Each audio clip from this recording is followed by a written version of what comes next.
animé sur les ondes de la Radio Congo une émission appelée Rythmes tropicaux. Aujourd'hui, je pense qu'on peut retrouver ambiance tropicale sur RFI. Je ne sais pas si c'est inspiré de ça, mais en tout cas, le mot tropique est tiré de ce terme-là, rythmes tropicaux, pour justement célébrer le legacy de mon papa que je n'ai pas connu, qui a quitté cette terre au moment où je pense que je devais avoir 6 ans, 5 ans et demi. Et donc, pour moi, c'est une manière de lui rendre la balle et de dire effectivement qu'il n'a pas vécu en vain et que je poursuis sur cette lancée.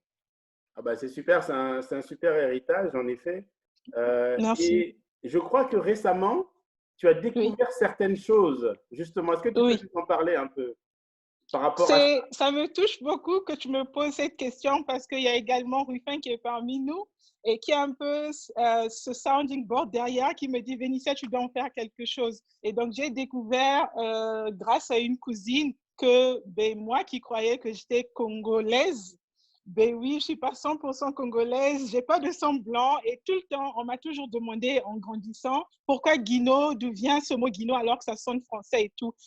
Et souvent, dans des meetings, dans des conférences, on me demande mais où est monsieur Guino? Parce qu'on s'attend à avoir un mari blanc qui m'accompagne. Donc, c'est quand même, c'était une belle trouvaille. Et cette cousine m'a dit, bah, écoute, maman nous a raconté, maman, c'est donc sa maman, c'est ma tante paternelle qui a découvert qu'on avait justement une arrière-grand-mère qui avait des racines lusophones et plutôt du côté du Cap-Vert. Et donc, voilà pourquoi Gina, qui a été une amie depuis 2017, elle commence à exercer son droit d'aînesse sur moi. Elle fait ma petite sœur bénéficiaire parce que justement, elle est très fière que j'ai aussi une partie de mon héritage de ce côté-là. Donc, je crois que c'est un moment vif d'émotion, ça s'entend dans ma voix. Et j'aimerais explorer cela et mieux comprendre exactement d'où venaient ces ancêtres-là et qui sont passés via l'Angola, un peu la RDC vers l'ouest pour atterrir enfin au Congo-Brazza à Pointe-Noire. D'accord. Alors, tu nous as dit que le magazine est sur à la fois le monde francophone et Oui, anglophone. Quelle est ta oui. lecture après l'avoir lancé de l'appréciation des deux mondes? On va dire ça comme ça. D'accord. Quel est celui qui Moi, je réagit le pense, oui. Qui réagit le plus? J'ai pas bien entendu. quel est le pays, les pays, est-ce que c'est le pays anglophone ou francophone qui te Oui, suivent le plus? Quels sont ceux qui sont les plus d'accord. réactifs? D'accord. Je pense qu'il y a deux différentes tendances que je n'avais pas anticipées du tout. Ce qui est déjà curieux, c'est que le magazine est édité en Afrique du Sud, mais notre premier lectorat, c'est l'Île-de-France. C'est juste fou parce que je pense que c'est la diaspora qui fait Tropics Magazine. Donc, le premier pays, c'est d'abord l'Île-de-France et ensuite, on a Londres. Et l'Afrique du Sud n'intervient qu'à la 3e position. Je ne veux même pas vous parler du Congo-Brazza, je crois qu'ils sont à la 18e ou 20e position. Donc, je dirais que les francophones sont ceux qui suivent les trends plus rapidement, ils captent plus rapidement le message, ils sont plus internationaux, mais par ailleurs, au niveau des langues, les anglophones sont ceux qui sont les plus curieux. Donc, ils viendront vraiment chercher à construire des synergies, ils demanderont des contacts, ils demanderont à être mis en relation en comparaison au lecteur francophone qui, lui, s'arrête à lire, cliquer sur un lien, lire et continuer en fait sur sa routine. Donc, on a un peu cette différence qui n'est qu'au niveau de la mentalité et de comment l'on exploite en fait le contenu qu'on lit, le contenu que nous offrons aux lecteurs et comment, en fait, après cela est décliné en des projets. Donc, je pense que c'est plutôt un peu vers la fin. L'information est mise sur le site et envoyée sur le papier, imprimée en kiosque, mais à la fin de la journée, chacun la traite comme il le sent. Et c'est plutôt bien, je trouve. D'accord. Et alors, tu es parti du magazine et par la suite, Oui. on a vu que tu organisais donc des événements pour promouvoir l'économie de l'Afrique du Sud. Est-ce que tu peux nous dire comment ça a commencé en fait? D'accord. Donc là, nous parlons du Tropics Summit, n'est-ce C'est pas? ça. Donc le Tropics Business Summit est né en 2017. Pourquoi nous l'avions lancé? Tout simplement, nous étions à notre 7e année et je me suis dit, pour moi, le chiffre 7, c'est un peu le chiffre de l'accomplissement. Je suis née le 7 janvier en 1900 quelque chose et il y a encore un 7. Donc, pour moi, je ne sais pas ce que ça signifie, mais le chiffre 7, étant chrétienne, signifie l'accomplissement. Donc, je me suis dit qu'il fallait lancer quelque chose de nouveau, quelque chose de challenging qu'on n'avait jamais fait auparavant et arriver à rassembler l'Afrique parce que c'est toujours celui-là mon premier combat. C'est ramener les gens à se rassembler de différentes origines et on s'appelle Tropics parce que justement, Tropics, ça renvoie à la ligne imaginaire, tropique du Cancer, tropique du Capricorne, qui traverse le globe terrestre. Donc, tropique n'est pas réservé qu'aux Noirs. En Amérique du Sud, en Asie du Sud-Est, on a toutes ces personnes, justement, qui viennent et se retrouvent autour de cette plateforme. Donc, le Tropics Business Summit, c'est vraiment le sommet de la société civile pour tous les ressortissants des tropiques. Pourquoi sommet et pourquoi pas conférence? Parce que, pour ceux qui me connaissent, ils disent que j'aime toujours faire ce qui est difficile. J'aime compliquer les choses. J'ai trouvé que c'était quand même intéressant d'avoir un sommet. Pourquoi est-ce que c'est toujours des chefs d'État qui ont un peu pris le monopole du mot sommet et jamais la société civile? Donc, Tropics Business Summit, c'est vraiment un concept où l'on met et on fait confronter des leaders d'opinion, des leaders politiques, des leaders économiques et on leur met le dos contre le mur en les emmenant à échanger sur les vraies réalités. Je prendrai par exemple un exemple sur le plan entrepreneurial. Étant dans le secteur des médias, ce n'est pas du tout facile parce qu'il y a quelque chose qui s'impose à nous, par exemple sur le plan du shipping. L'information peut être déclinée en format digital ou papier, mais à la fin de la journée, cette information doit dépasser les frontières. Et quand on est sur le terrain du papier, il n'y a pas sur le continent africain 5 entreprises qui desservent ces entrepreneurs-là sur le plan du shipping, du transport. Et ça, c'est flagrant et c'est juste dangereux. Donc, j'arrive sur un terrain, par exemple, en 2014, où 4 ans après avoir essayé notre formule en ligne, on était sur le point de lancer le magazine papier. On se met alors à chercher quels sont les partenaires qu'on pouvait justement avoir pour acheminer notre magazine au Sri Lanka, par exemple. On a beaucoup de lecteurs, ou encore au Congo-Brazzaville chez moi. Et donc, il n'y avait pas de plateforme, il n'y a pas d'entreprise typiquement africaine qui nous desservait. Donc, les deux seuls, jusqu'à aujourd'hui, donc de 2010 à 2020, ben, on est toujours confronté à la Poste, on est confronté à DHL, on est confronté à FedEx. Or, tout le monde sait que la Poste ne fonctionne pas en Afrique. Soit le colis arrive à destination et on le vole par des agents de la Poste, ou encore le colis n'arrive jamais, donc il est porté disparu. Donc c'est de l'argent perdu. D'autre part, s'il va falloir utiliser ou opter pour DHL ou FedEx, c'est des coûts en plus pour l'entreprise parce que le client en face, le lecteur, aimerait payer ses 15 € pour ses 12 numéros et s'en fout justement de payer, qu'on lui demande de payer 45 $ pour qu'on garantisse que le produit arrive à destination. Donc ça, c'est des réalités pour moi qui demeurent des réalités pour le continent africain, pour l'entrepreneur mode, l'entrepreneur beauté, l'entrepreneur bijoux, comme disait Patricia tout à l'heure. Donc, c'est des réalités auxquelles nous sommes confrontés et que les présidents de la République n'entendent pas, ou encore ils font semblant de ne pas l'entendre. Donc, nous essayons de les ramener au Tropics Business Summit afin qu'ils aient en face d'eux des interlocuteurs qui sont sur le terrain, qui ne vont pas leur raconter des chimères, mais qui vont leur parler de leur réalité en tant qu'entrepreneurs et de comment eux pourraient aussi aider les gouvernements à avancer sur leurs policies. Parce que c'est bien de voter des lois, sauf qu'en Afrique, on sait bien voter des lois et on ne sait pas les appliquer. Donc aujourd'hui, je pense qu'il y a aussi un autre message fort que l'on fait passer à travers le Tropics Business Summit, c'est de dire au gouvernement que cette élite d'entrepreneurs ne constitue pas une compétition pour eux ou un frein.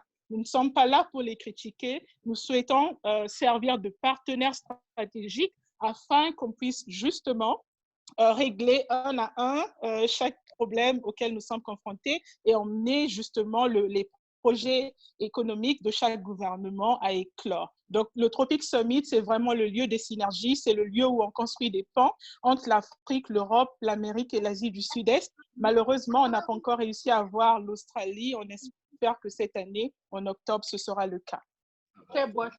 Super, merci en tout cas pour cette présentation. Tu nous Merci.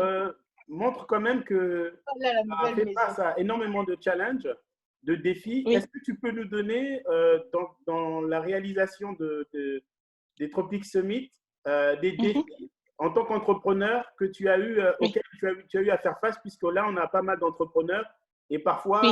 on ne sait pas trop ce qui se passe en cuisine quand tout le monde vient, waouh, c'est super ce qu'elle a fait, mais en gros, donne-nous un exemple de challenge, de défi, par exemple, pour faire venir un chef d'État à ton sommet. C'est vrai, c'est vrai. Alors, je pense que avant le chef d'État, j'ai un exemple, par exemple, sur l'île Maurice. D'abord, premièrement, je suis étrangère en Afrique du Sud, je suis congolaise de Brazza et ce n'est pas pléthore, il n'y a pas pléthore d'exemples devant moi qui m'ont servi ou qui ont poussé à m'inspirer en dehors de Patricia qui a été aussi cette grande sœur qui m'a vraiment poussé, m'emmener sur le leadership, m'emmener sur les terrains comme le procurement, la logistique et le business management. Et déjà, ça formait pour moi une base qui m'a permis ensuite de rapidement me lancer. Mais quand on lance un projet comme Tropics Business Summit, le challenge est grand parce que d'abord, on est une femme et on est dans une société patriarcale en Afrique du Sud où la majorité des femmes, oui, ont des droits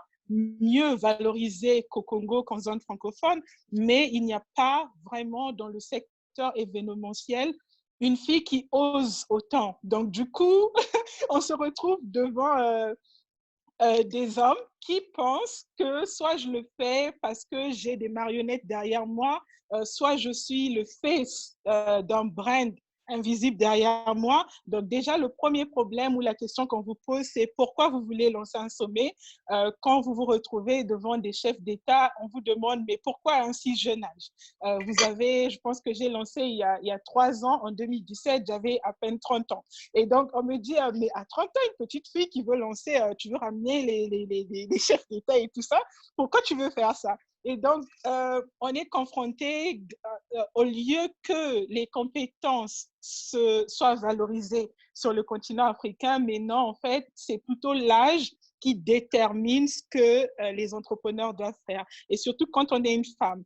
Et quand on est une femme qui a encore des médias, qui a une opinion, qui a certaines convictions, c'est difficile. Et autre chose, il y a un peu ce côté péjoratif qu'on a du Congo. Et donc, on dit, ben, vous êtes congolaise, limite, devenez conseillère d'un des ministres. Je pense que ça vous suffit, vous avez un média, ça vous suffit. Donc, on essaie toujours de nous positionner, de nous limiter et de ne pas laisser les talents des jeunes s'éclore. Ça, c'est la première difficulté. La deuxième difficulté, c'est se retrouver devant, par exemple, un diplomate, comme à l'ambassade de Maurice, où il a fallu aller très tôt, l'année dernière, par exemple. Le sommet a lieu en octobre.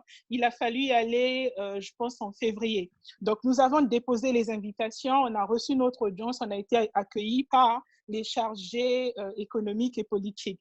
Sauf qu'on a devant nous un ancien ministre de Maurice, nous ne le savons pas, et un interlocuteur, mais caduc, carré, carré, carré. Et donc, lui pense que les conférences autour de l'entrepreneuriat ne servent à rien et que ce serait peut-être que Maurice n'y trouve pas d'intérêt de faire chaque conférence parce que ce sont des talk shops. Donc, ce sont des endroits où on vient pour parler, parler, parler et très souvent, il n'y a rien de concret qui suit par la suite, ce qui est un point valide. Et on engage donc cette conversation à l'ambassade de l'île Maurice en Afrique du Sud. Et ce monsieur nous écoute avec beaucoup d'attention, mon équipe et son équipe. Et à la fin, il dit, ben, je verrai, je vois le dynamisme derrière tout ça, je vois autre chose que j'ai jamais vu. Vous avez une énergie vraiment particulière, alors je vais vraiment y penser et revenir vers vous. Les mois sont passés, le monsieur n'a jamais relancé Tropic Summit et donc nous sommes allés vers lui 4 mois avant le sommet. Et 4 mois avant le sommet, il nous demande, ben, écoutez, je pense que je vous reviendrai peut-être la semaine prochaine ou dans 2 semaines. 2 semaines sont passées, il n'est pas revenu vers nous. Alors, ce que j'ai fait, j'ai relancé l'invitation à l'île Maurice comme si je n'avais jamais envoyé une invitation précédente. Donc, ce que je fais, j'entame alors, j'écris un mail, je remets l'invitation à l'attention de l'ambassadeur cette fois-ci et pas à l'attention du chargé économique. Et je copie quand même le chargé économique tout en précisant vers la fin que j'ai déjà eu à avoir des entretiens avec ce monsieur et qu'on attendait la réponse finale. Et tout de suite, à ma grande surprise, au moment où j'ai cliqué Send, au bout de 3 minutes, j'avais une réponse de ce chargé économique qui me dit de passer à son bureau le lendemain à 12 heures.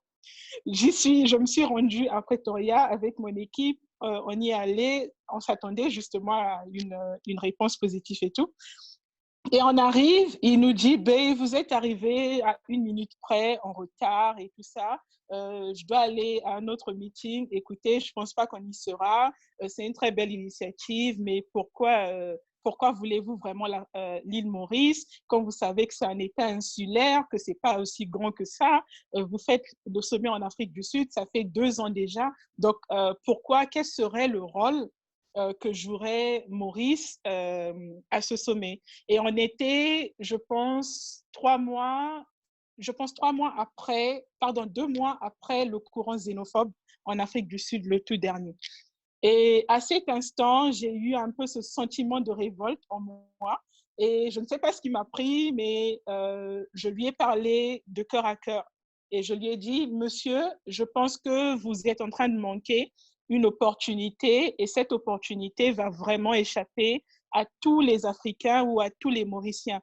Parce que je trouve quand même dommage qu'une ambassade telle que Maurice, aujourd'hui première économie du continent, ne se sente pas interpellée, qu'on vienne toquer à sa porte pour lui demander, pas du financement, mais de lui demander simplement d'être présent, ou soit de dire un discours d'ouverture ou de clôture. Premièrement. Deuxièmement, j'ai ce sentiment de révolte envers tous les diplomates, et je le dis à vous parce que j'ai eu à lire votre profil, et je me rends compte que vous intervenez aussi au niveau des policies, au niveau de l'Union africaine. Donc, vous êtes la personne habilitée pour porter ce message. J'aimerais vous dire en ce moment que je suis révoltée en tant qu'étrangère, congolaise de Brazzaville, en Afrique du Sud, que des courants xénophobes se répètent, que des Africains se lèvent contre d'autres Africains et que des ambassades, des ambassadeurs gardent le silence. Deuxièmement. Troisièmement, je ne vois pas quel est l'intérêt d'une ambassade quelconque, que ce soit celle de France, de Chine, du Japon, du Mozambique ou encore du Maroc, si elle ne peut pas servir de relais entre les entrepreneurs et les investisseurs. Je suis désolée, ça n'a rien à voir. Je ne suis pas fâchée que vous ayez refoulé cette invitation, mais je comptais vous le dire parce que je trouve quand même paradoxal qu'une ambassade ne serve absolument à rien. Ce que je vous demanderais avant de me lever, monsieur, c'est que vous me donniez un accord de principe. J'aimerais vous avoir dans la salle, dans l'audience du Tropics Business Summit 3e édition, même si vous n'avez rien à dire. J'aimerais que vous puissiez arriver, voir le type d'intervenants que nous essayons de ramener vers l'Afrique, tout en sachant que l'Afrique du Sud n'est pas forcément le plus beau pays, le pays avec la meilleure image. Aujourd'hui, c'est le pays le plus difficile à vendre, quand bien même au pied de la Tour Eiffel, il y a aussi des crimes qui se font là. Mais la France s'arrange à embellir son image. Et donc, je trouve dommage que des diplomates bloquent la voie à des jeunes entrepreneurs qui simplement leur demandent un petit coup de pouce. Ce monsieur s'est arrêté, il a enlevé sa veste, il s'est assis et il m'a dit, Vénitia, qu'est-ce que vous attendez de moi? Qu'est-ce que vous attendez de moi de manière pratique? J'ai dit, monsieur, tout ce que j'attends de vous, c'est votre présence. C'est la présence de Maurice, c'est la présence de l'Afrique. Et je trouve dommage qu'aujourd'hui, Maurice soit en Afrique du Sud et qu'il ferme les yeux en face d'un tel événement tel que le courant xénophobe qui attaque les Africains. Oui, il n'y a peut-être pas de Mauriciens qui ont été attaqués, qui ont été tués, mais il y a eu des Congolais de la RDC, il y a eu d'autres nationalités du Zimbabwe, par exemple. Donc, je trouve quand même dommage, votre silence pour moi me donne un autre message. Ça veut dire que Maurice est en train d'acclamer le fait qu'il y ait la xénophobie en Afrique du Sud afin qu'elle excelle, puisqu'en ce moment, elle est 2e. afin qu'elle excelle et qu'elle double l'Afrique du Sud à la première place. Ce message a-t-elle complètement touché ce monsieur, et ce monsieur est arrivé au Tropic Summit le premier jour. À l'arrivée, il a demandé à être là pendant 30 minutes.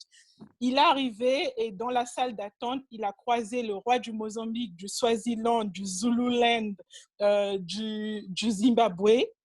Et encore, il a vu des ambassades d'Angola, d'Angola, le département du Trade and Investment. Et en fait, il a décidé de rester. Donc, du coup, il a vu des gens de son calibre qui l'ont fait rester et scotcher. Et ce monsieur s'appelle Dr. Prega, que je respecte énormément parce qu'il apporte beaucoup à l'Afrique, mais ça a été pour moi d'abord une confrontation avant d'arriver à sceller cette relation avec lui. Donc, monsieur Prega est arrivé au sommet pour représenter l'État Maurice, qui ensuite est resté en fait toute la journée et est revenu pendant 2 jours. Et le deuxième jour a demandé à parler, à présenter les opportunités économiques à Maurice.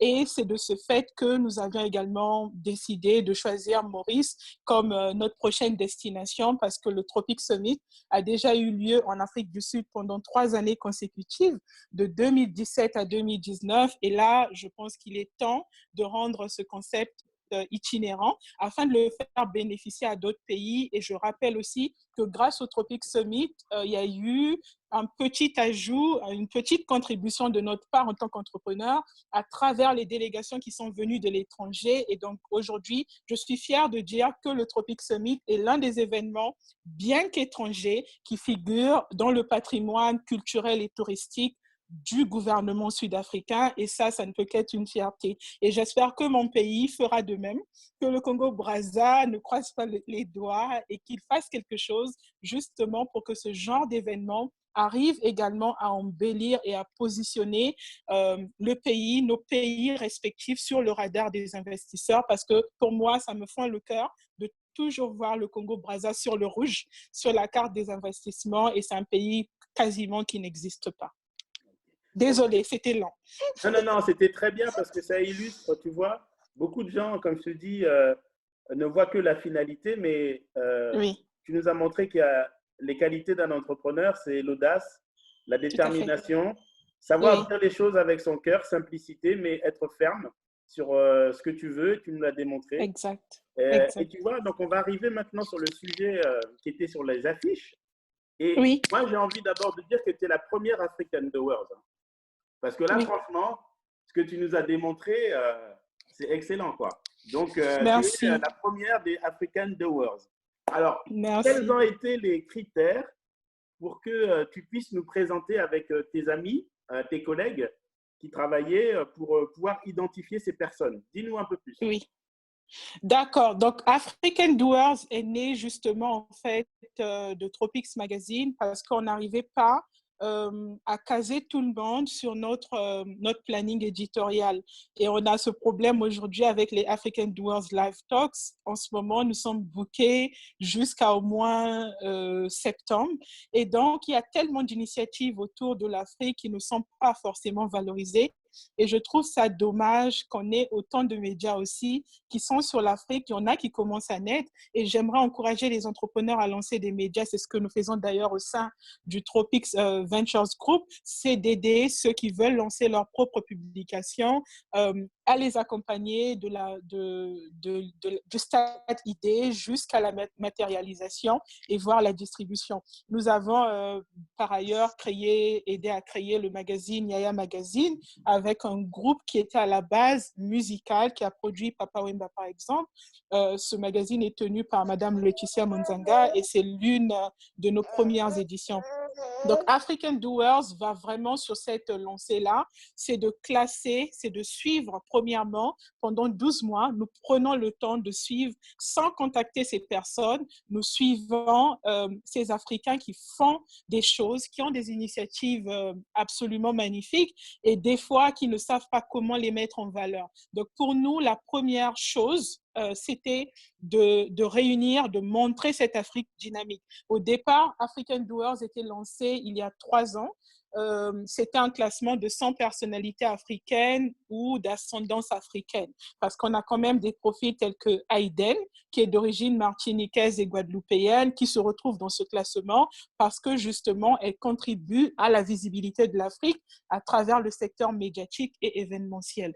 Donc, il n'est pas du tout fermé aux autres nationalités. Premièrement, si on pourrait faire, je pense, une étude comparative entre le classement de Forbes et le classement African Doers. Déjà, chez Forbes, quand je parle Forbes, je vois Forbes États-Unis, on demande à ce qu'on voie justement les relevés de ces personnes qui figurent dans ces classements. Bien qu'il y a eu ce scandale avec le président Donald Trump qui avait fake ses revenus, son bank statement pour figurer sur la couverture de Forbes Magazine. Donc, à la base, pour figurer sur un classement, par exemple, de Forbes, il va falloir prouver qu'on est vraiment millionnaire, il va falloir prouver qu'on crée de l'emploi, il va falloir prouver plein d'autres choses. Sauf que dans la version Afrique de Forbes, c'est plutôt sur le relationnel. Et en Afrique, on a 2 éditions Forbes. On a Forbes Afrique francophone et Forbes Afrique anglophone qui est basé en Afrique du Sud et avec qui nous travaillons parce qu'ils souhaiteraient eux également relayer le classement et le parcours de tous les African Doers. Donc aujourd'hui, la particularité des African Doers, c'est vraiment sur l'impact. On suit à peu près 1500 Africains en ligne.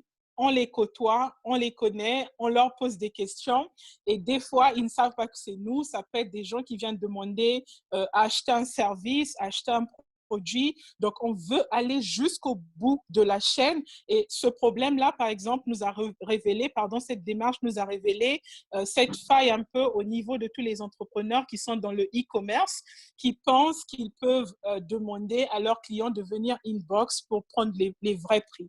Alors qu'on a un e-commerce comme une interface avec des prix qui doivent précisément donner le prix qu'il faut. Donc, pour nous, African Doers règle tout ça aussi en passant. Donc, les premiers critères, c'est l'impact. Deuxième critère, c'est quelle est la portée de cette action, quelle est la portée de cette entreprise, combien de gens elle emploie, combien de gens elle inspire à lancer autre chose. Est-ce que cette entreprise est plutôt axée, focalisée sur le fondateur? Donc, ça ne nous intéresse pas. Nous allons plutôt sur des startups qui prônent l'unité, qui suscitent des vocations en d'autres personnes ou encore des personnalités, des personal brands qui, eux, inspirent quelque chose, apportent un certain impact pour les économies africaines. Donc, voilà un peu ce sur quoi nous vacillons. Et ensuite, il y a un travail éditorial qui est fait par derrière parce qu'il va falloir vraiment trouver comment on retrace le parcours de chaque entrepreneur qui figure dans ce classement. Est-ce qu'ils sont disponibles que sur Facebook? Est-ce qu'on peut les contacter sur Twitter, LinkedIn, aujourd'hui à TikTok et plein d'autres plateformes? Est-ce qu'on peut les accompagner? Donc après, il y a tout un accompagnement derrière qui contribue justement à la visibilité de ces entrepreneurs. Donc African Doers, c'est vraiment le classement de non plus 100 personnalités, mais cette année, c'est 500 personnalités d'Afrique, de la diaspora, qui font bouger les lignes, pas seulement, mais qui shape, on dit en anglais, shaping the future of Africa. Donc, ils façonnent l'image de l'Afrique en tant que continent, mais des projets qui ont une plus-value, qui demain pourraient être scaled s'ils ont l'apport des institutions financières, par exemple, et qui ont le potentiel de créer autant de métiers pour l'Afrique. Bah, c'est génial parce que ça veut dire que là, on aura notre propre classement fait de manière endogène et avec des méthodes sérieuses. Et ça, c'est vraiment super parce que tu sais, la première idée quand les gens peuvent voir un classement 500 sur LinkedIn, ils disent tiens, c'est du copinage. Mais quand tu l'expliques comme ça, c'est vraiment super parce que ça voit tout le sérieux, le fait de mesurer un service, de voir en effet si quand ils disent 48 heures, c'est bien ça, que les prix, ne serait-ce que le service logistique s'il suit bien, bah, ça démontre une qualité aussi que les personnes que tu invites et que tu mets à l'honneur dans les talks, puisque ça a commencé déjà. Oui. C'est génial, quoi. C'est vraiment un gage de qualité. Et peux-tu me dire un peu plus sur les personnes qui, justement, qui t'accompagnent, les journalistes qui se relaient? Parce que c'est bien aussi de les mettre un peu en valeur. Tout à fait. Tout à fait. Donc, Tropics Magazine, c'est pas que Vénitia Guinaud, c'est maintenant, cette année, que je me mets un peu en valeur parce que mon équipe m'a poussée, mais je me cachais beaucoup. On a derrière Tropics Magazine un groupe de 15 journalistes contributeurs qui ont été là depuis le départ. C'est important de le préciser. Donc, c'est la même équipe depuis 2010 jusqu'à aujourd'hui, mars 2010, 11 mars 2010 à ce jour. Et donc, on a des journalistes qui sont en Afrique, en Europe, en Asie du Sud-Est, dans des pays tels que le Sri Lanka et l'Inde, sont des pays qui nous suivent beaucoup et on pourrait penser que des produits indiens ne parlent qu'au marché indien, mais non, il y a des universités qui nous contactent pour des case studies. Et la dernière fois, c'était une de nos lectrices qui s'appelle Jeanne Briand. Je ne sais pas si elle nous suit, je l'ai invitée.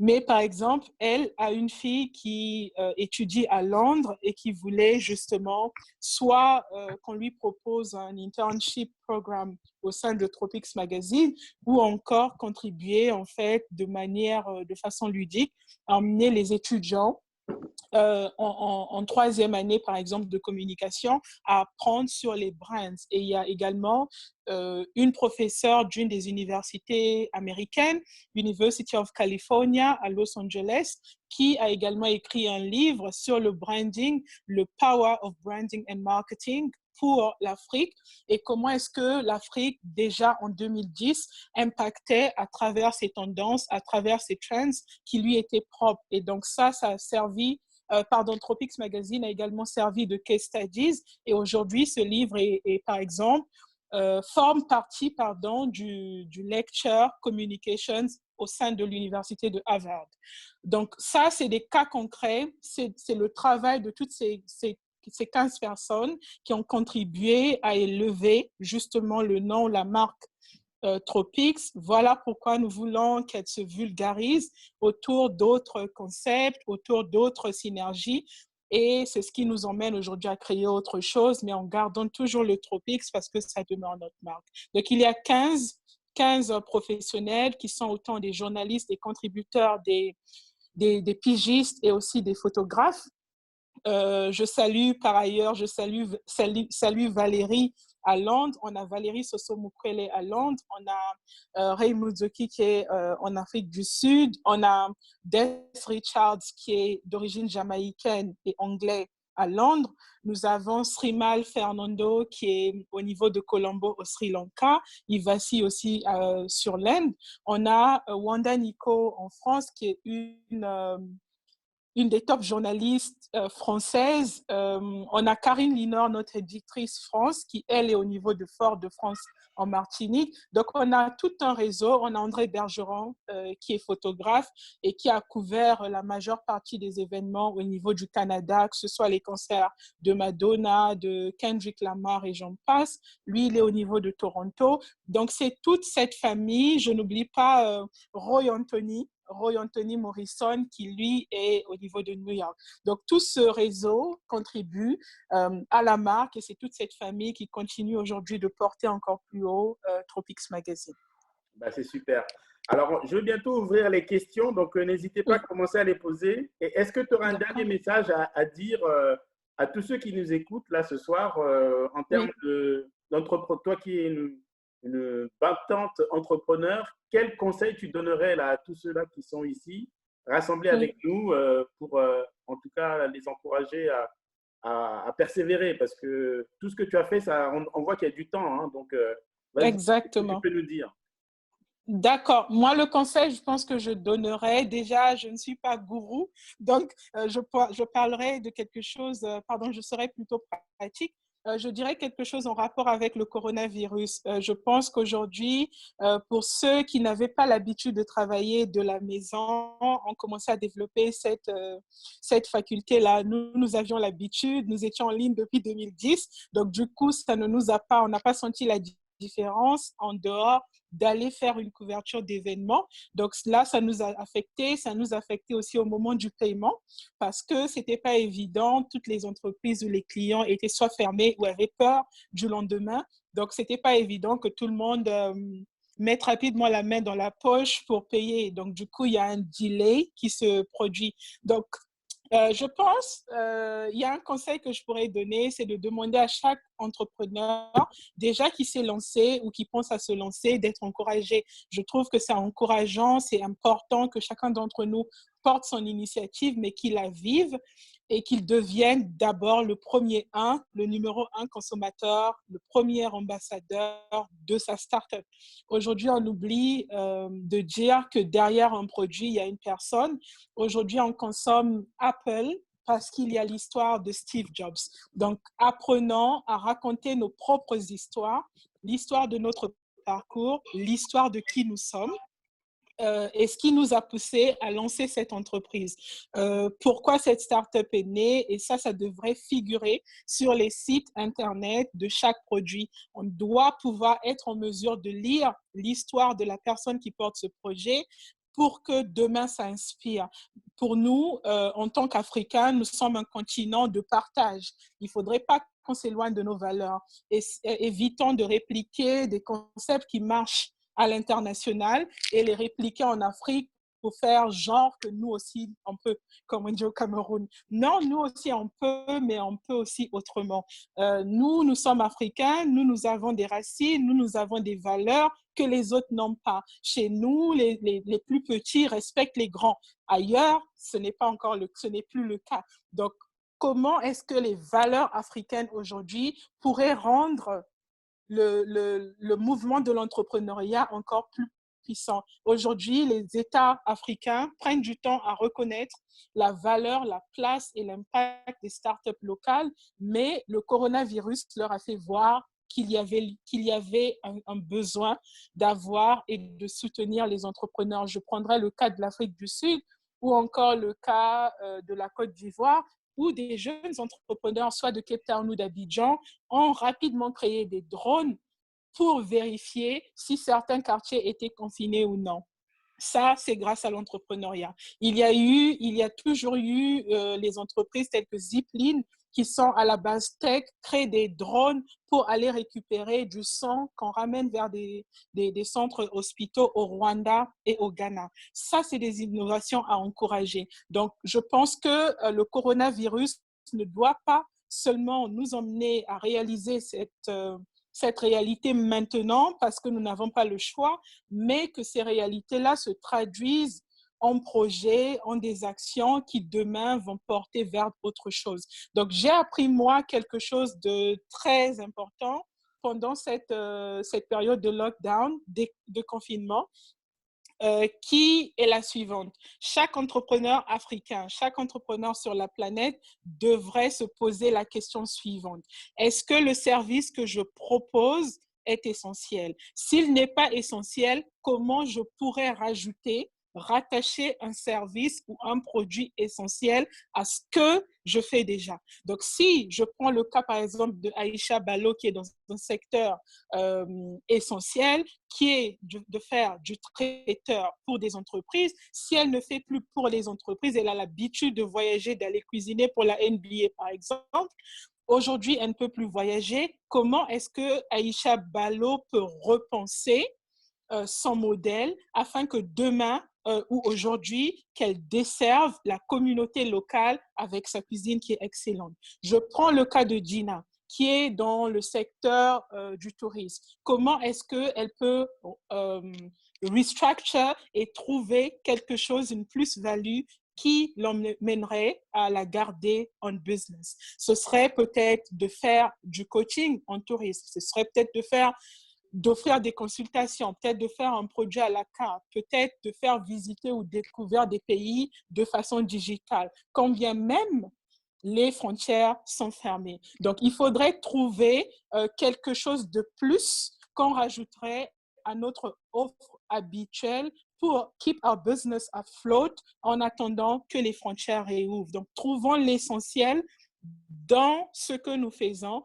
pour que la crise ne nous affecte pas à 100%, mais qu'il y ait au moins une ou deux entrées qui puissent nous permettre de rester en business. Ce serait celui-là mon conseil.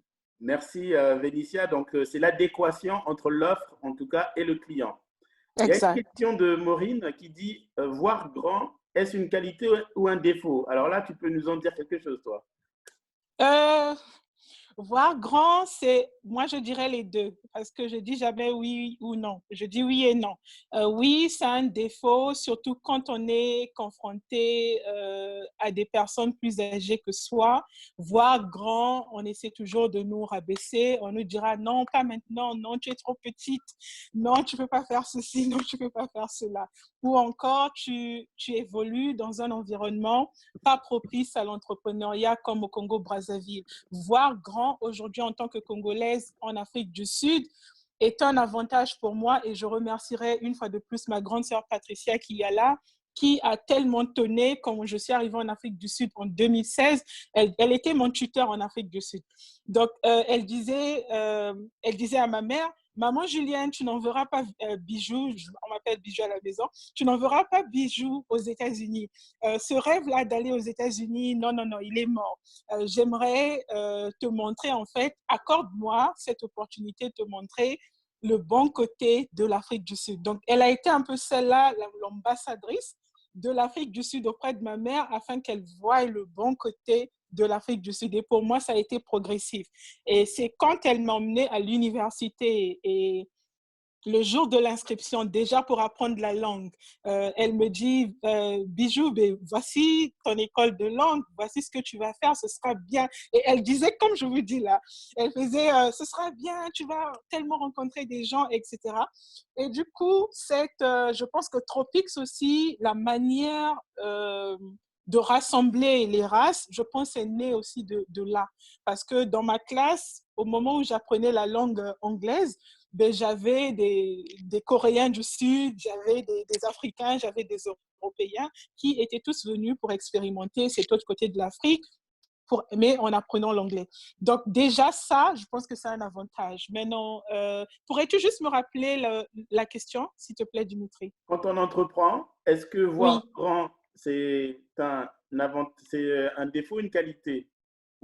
Quand on voit grand, c'est un défaut et une qualité. C'est une qualité ou une qualité. Je dirais que c'est une qualité. C'est bien de voir grand parce que si l'on ne voit pas grand, on ne voit qu'aujourd'hui. Il faut bien visionner, il faut bien se projeter sur l'avenir et aussi garder conscience de l'état présent. On peut avoir de grands rêves, mais sans plan, on ne peut pas forcément arriver à ses fins. Donc, il faut garder les pieds sur terre tout en rêvant grand. Rêver grand aussi ne devrait pas, le regard extérieur ne devrait pas souvent nous dérailler. Il faudrait qu'on écoute ce que les gens disent autour de nous pour après avoir prendre notre propre mesure et faire la balance. Donc, je pense qu'il y a un oui et un non.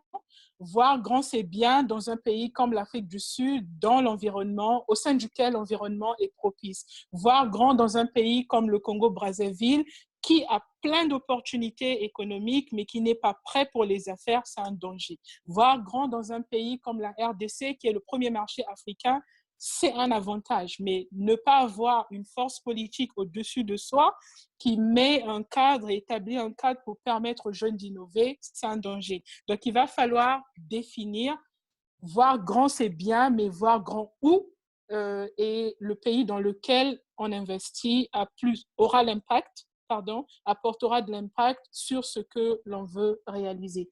Donc, je dirais que c'est oui et non, ça dépendra du pays dans lequel on est. Ok, merci. Alors justement, pour faire le lien avec ce que tu dis, ça sous-entend de faire ce qu'on appelle en termes techniques un PESTEL, une étude macroéconomique avant de se lancer. D'accord. Et justement, tu as une initiative en fait par rapport au Summit. Tu t'es aperçu que beaucoup de startups qui venaient vers toi n'étaient pas beaucoup structurées. Et quelles sont les initiatives que tu as justement là et avec African Valley aussi? Exactement. On a remarqué depuis 2017 jusqu'à aujourd'hui que plusieurs entrepreneurs travaillaient en silo. Ils étaient toujours je suis fondateur de telle initiative et on avait, pour la première édition, on avait des parties participants qui venaient de 26 pays. La deuxième édition a accueilli 32 pays. Celle de l'année dernière, c'était 36.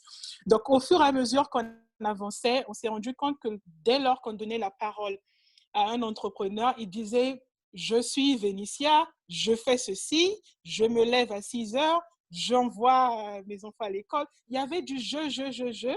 Et très souvent, il n'y a pas eu plus de 5 entrepreneurs qui ont utilisé le nous. Or, un leader, c'est quelqu'un qui dit « Je suis le leader, j'ai eu l'idée et je tire avec moi une tribu, un bloc de personnes qui croient avec moi en cette idée et qui m'aident à la réaliser. » Tant qu'on n'arrive pas en tant qu'entrepreneur à penser qu'on n'est pas seul, on ne peut pas se construire, on a dit doigt parce que chaque doigt joue un rôle. On ne devait pas être imbu de notre propre personnalité et parler au nom d'une entreprise et utiliser le jeu. Donc, pour nous, c'était déjà ça. Inculquer ça dans la tête des entrepreneurs, si bien qu'on arrivait à faire des sessions de briefing avant le sommet pour qu'on évite le jeu. Donc, il y avait le nous, cette communauté, c'était nous, c'est une équipe, c'est un bloc.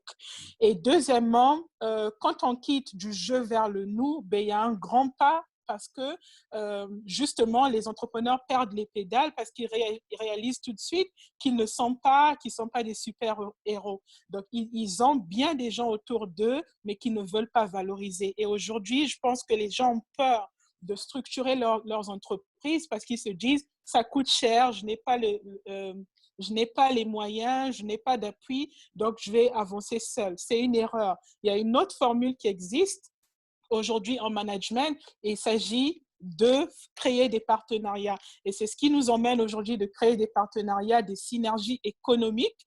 J'insiste beaucoup, un partenariat simple ne sert à rien. Un partenariat doit apporter une valeur. Un partenariat ne doit pas mettre en avant deux identités personnelles. Un partenariat doit mettre en avant des services, des actions, des produits pour qu'au-delà des synergies, quand deux sociétés se mettent ensemble pour créer du nouveau, il y a une certaine force. Et aujourd'hui, inspirons-nous d'autres compagnies dans d'autres secteurs qui ont fait cette fusion-là et comment est-ce que les entrepreneurs aujourd'hui peuvent s'inspirer de ces modèles pour créer de la valeur ajoutée. Et cette valeur ajoutée n'est pas toujours autour de l'argent. Pour que deux Africains au pays se rencontrent, ils n'ont pas besoin d'argent. Pour qu'un papa s'adresse à sa fille, il n'a pas besoin d'argent. Alors, quel est le frein qui pousse alors les entrepreneurs à travailler chacun de son côté et de penser qu'on est super heureuse, on est le meilleur dans son domaine, je suis la première à faire ceci, je suis la dernière à faire ceci, mais arrivant à trouver nos similitudes, à trouver ce que l'autre propose que je n'ai pas. Et à travers cela, on peut créer des synergies qui vont générer des fonds et soutenir nos équipes. Donc, au sein du Tropics Ventures, nous faisons de la consultation, nous aidons les entreprises à être structurées.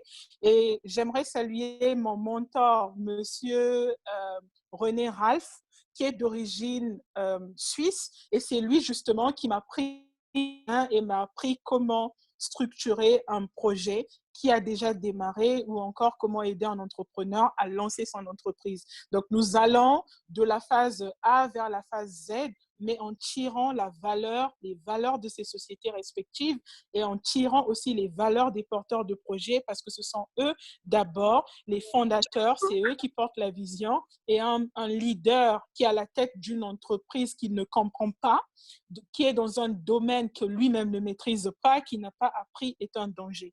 Donc, c'est la raison pour laquelle nous accompagnons ces entrepreneurs-là vraiment à rester viables, à rester solvables et que demain, elles servent exactement d'exemple à d'autres qui veulent suivre sur leur lancée.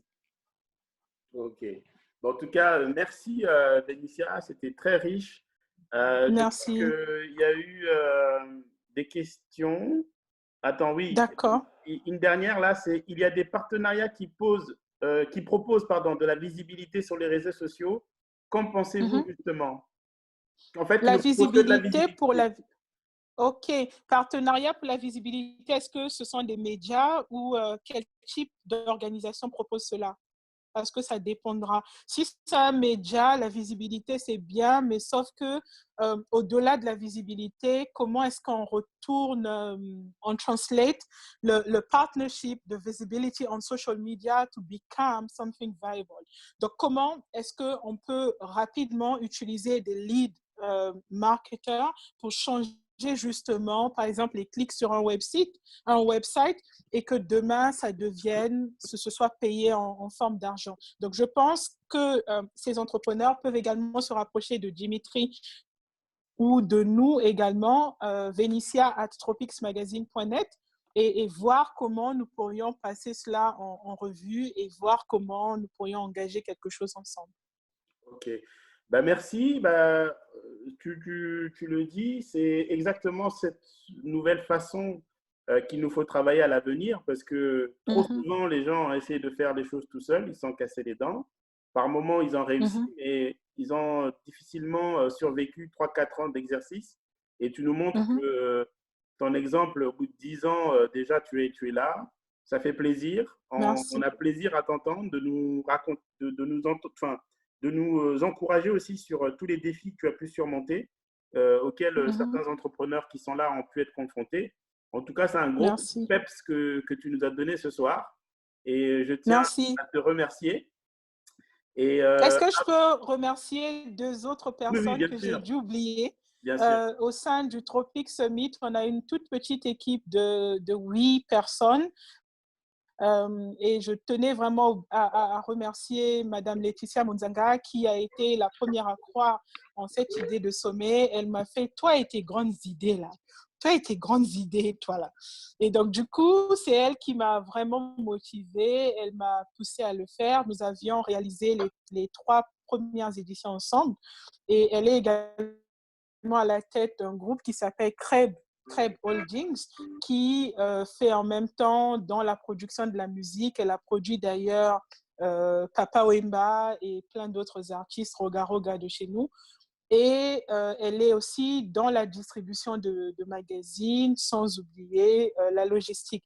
Et je n'oublie pas de remercier Olga Balangala, qui jusqu'à l'année dernière était la plus petite de notre équipe, parce qu'elle était, je pense qu'elle avait 27 ans. Elle est d'origine de la RDC, Kinshasa. Elle est arrivée en Afrique du Sud à l'âge de 3 ans. Elle est la plus jeune productrice de Media Production Group en Afrique. Donc, c'est l'une des filles que nous avons derrière, et c'est elle la manager du Tropics Business Summit. Donc, comme on dit chez nous, Mwana Moke Abeta Kambonda, Bakolope Babinaka. Donc, on le met vraiment en action. Le plus petit peut jouer au tam-tam, et ce son pourrait aussi bien faire danser les anciens. Donc, voilà, je pense que ce sont des personnes, je n'oublie pas Sipiwe, Faté, Tanyar et nos partenaires au niveau de Maurice. Je profite de la plateforme qui m'est donnée pour vous annoncer que le Tropic Summit cette année aura bien lieu du 14 au 17 octobre, et nous le ferons en ligne comme nous sommes ici. Donc, ce qui permet à tout le monde, à tous les entrepreneurs qui veulent apporter une plus-value, qui veulent intervenir, qui veulent sponsoriser, hein, parce que bon, on a besoin d'argent pour vivre et sustain la plateforme. Et on aimerait vraiment vous encourager à nous suivre. Venez, créons des synergies afin que demain, nos pays soient visibles, qui soit respecté. Le respect commence par nous-mêmes.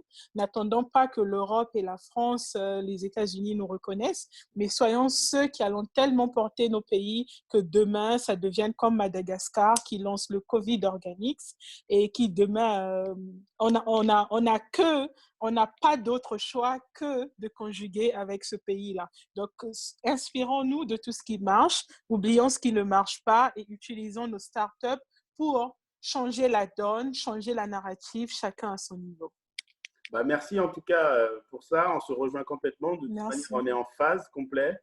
Et j'aimerais, avant de nous séparer, vous partager une vidéo. Et après, on va pouvoir se saluer. Voilà. D'accord. C'est parti.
Voilà, donc si vous ne l'avez pas encore fait, merci de remplir le formulaire, le lien que je vous ai envoyé, comme ça on va pouvoir vous communiquer auprès de vous. De toute façon, nous sommes en partenariat avec Vénitia, ne vous inquiétez pas, on relaiera les différentes infos.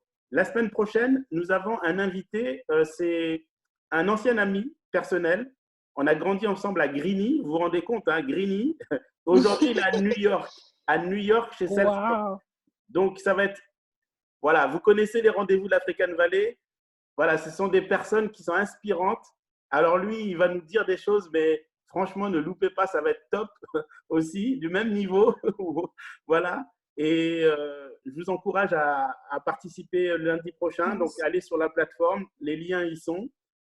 Et comme je l'ai dit, le 1er juin, on aura donc une chef congolaise qui a lancé, c'est-à-dire une épicerie fine africaine. Donc là, franchement, super. Voilà, ce sera top, encore une fois.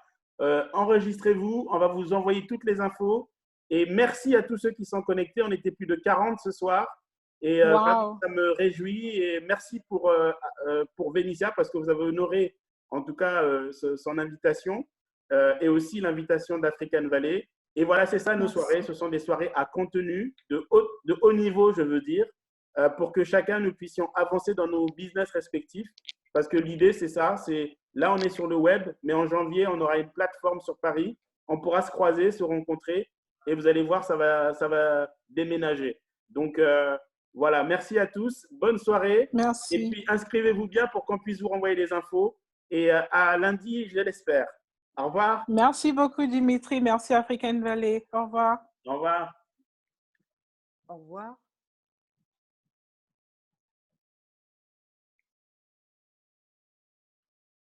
Au revoir. Au revoir.